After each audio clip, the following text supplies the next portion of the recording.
Hello friends, chemotherapy के दौरान क्या नहीं करना चाहिए आइए डिस्कस करते हैं। मेरा नाम डॉक्टर प्रवीण कुमार है। मैं कैंसर सर्जन हूँ। डाइजेस्टिव सिस्टम कैंसर्स और गायनेकोलॉजिकल कैंसर्स मेरा स्पेशलिटी है। दोस्तों, कीमोथेरेपी के ऊपर हमने काफ़ी सारा चर्चा किया।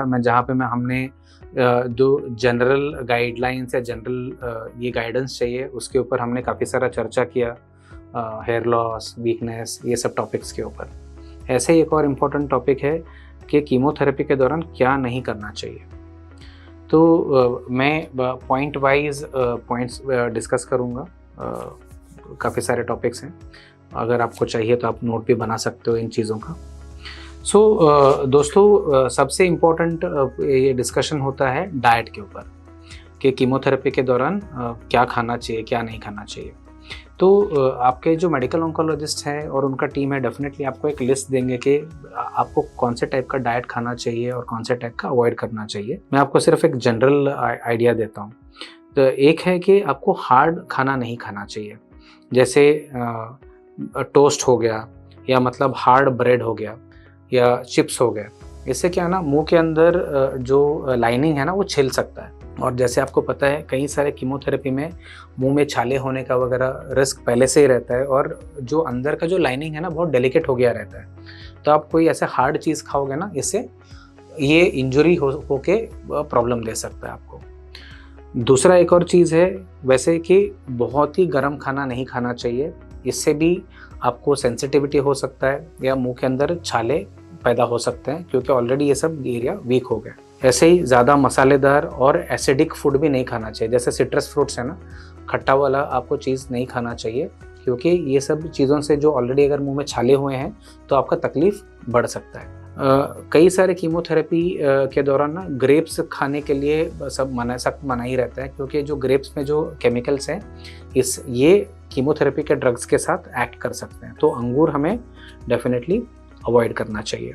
सेकंड पॉइंट क्या है, तो फर्स्ट हो गया डाइट का, एंड सेकंड पॉइंट है कि आपको कभी भी हाइड्रेशन नहीं भूलना चाहिए। तो एडिक्वेट अमाउंट ऑफ हाइड्रेशन, पानी की मात्रा आपकी बॉडी में सफिशिएंटली जाते रहना चाहिए, क्योंकि अगर आपको डिहाइड्रेशन होगा तो आपके जो साइड इफ़ेक्ट हैं, जैसे कि नोजिया है, मतलब उल्टी का जो सेंसेशन है वो, और जो वॉमिटिंग है उसका रिस्क बढ़ सकता है। तो hydration is also very very important, along with कि आप रेगुलर तरीके से अच्छा सजेस्टेड डाइट ले रहे हो।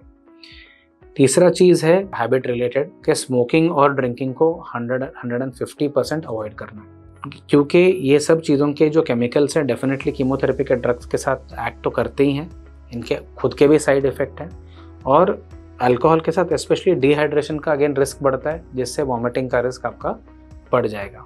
तो ये तीसरा इंस्ट्रक्शन है। चौथा है कि बहुत ज़्यादा काम करने का या बहुत ज़्यादा टास्क करने का पर्पज़ नहीं रखना चाहिए कीमोथेरेपी के दौरान। जैसे जैसे आपका कीमोथेरेपी बढ़ता है, हो सकता है कि आपका वीकनेस का लेवल भी बढ़ते जाए। तो आपको थोड़ा फ्लेक्सिबल वर्क शेड्यूल रहेगा तो आपके लिए ज़्यादा बेटर रहेगा, और जो ज़रूरी चीज़ है आपको सिर्फ उतना ही करना चाहिए।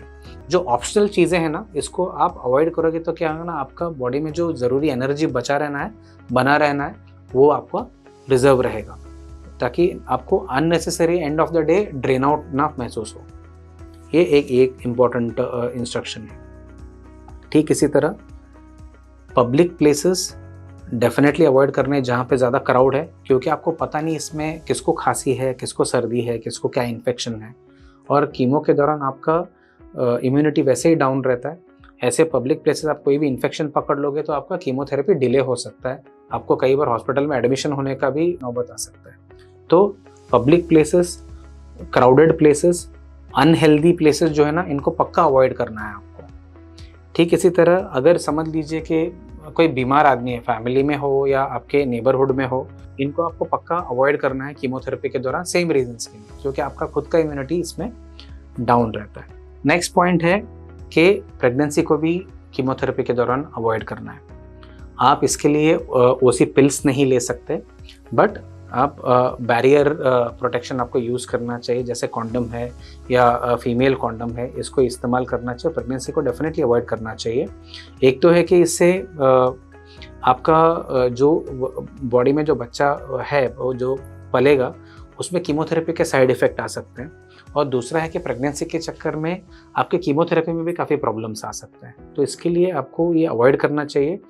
अगर ये आपका प्लानिंग में है प्रेगनेंसी, तो कीमोथेरेपी से पहले आपको मेडिकल ऑन्कोलॉजिस्ट और आपके ऑन्कोलॉजी टीम के साथ ये डिटेल में डिस्कस करना चाहिए कि क्या ऑप्शंस है प्रेगनेंसी को लेकर। एक इम्पॉर्टेंट इंस्ट्रक्शंस है मेरी तरफ से, आयुर्वेदिक सप्लीमेंट्स और हर्बल सप्लीमेंट कीमोथेरेपी के साथ कभी मिक्स नहीं करना चाहिए, क्योंकि ये सप्लीमेंट्स में जो भी कंटेंट है ये हो सकता है कि आपके कीमोथेरेपी के दवाइयों के साथ रिएक्ट करे, आपके साइड इफ़ेक्ट बढ़ जाए या कीमोथेरेपी का इफ़ेक्ट कम हो जाए। ये सब होने के रिस्क रहते हैं। तो इन जनरल आपको ये याद रखना है कि हर्बल सप्लीमेंट्स और आयुर्वेदिक सप्लीमेंट्स कीमोथेरेपी के साथ मिक्स नहीं करना चाहिए।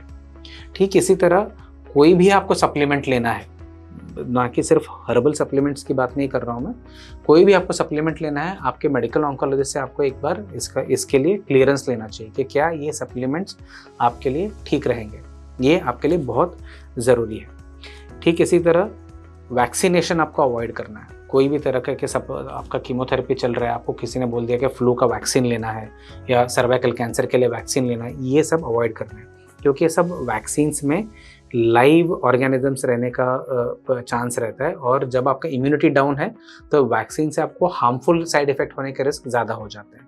तो इसके लिए नो वैक्सीनेशंस। ठीक इसी तरह खाने में भी अगेन बाहर जाके नहीं खाना है, पैक्ड और प्रोसेस्ड फूड नहीं खाना है, और घर पे बना हुआ फ्रेश खाना ही खाना है, जिससे क्या है ना, आपको ये डाउट नहीं रहेगा कि कुछ मैंने अनहाइजेनिक फूड खा लिया, कि इतने साफ़ सुथरे जगह से नहीं खाई, ये वाले रिस्क नहीं रहेंगे, क्योंकि एक बार इससे कुछ इन्फेक्शन हो गया तो आपका कीमोथेरेपी में काफ़ी सारे बाधाएं पैदा हो सकती हैं। सो दोस्तों, ये था एक जनरल डिस्कशन और इंस्ट्रक्शंस के कीमोथेरेपी के दौरान आपको क्या नहीं करने चाहिए। ये टॉपिक के ऊपर आपको और भी सवाल हैं या डाउट है तो डेफिनेटली हमें कमेंट्स में लिख के बताइए। हम इन डाउट्स को क्लियर करने की कोशिश करेंगे, ताकि कीमोथेरेपी के दौरान आपका जो डे टू डे लाइफ है एकदम सेफली और हैप्पीली गुजरे। Thank you very much.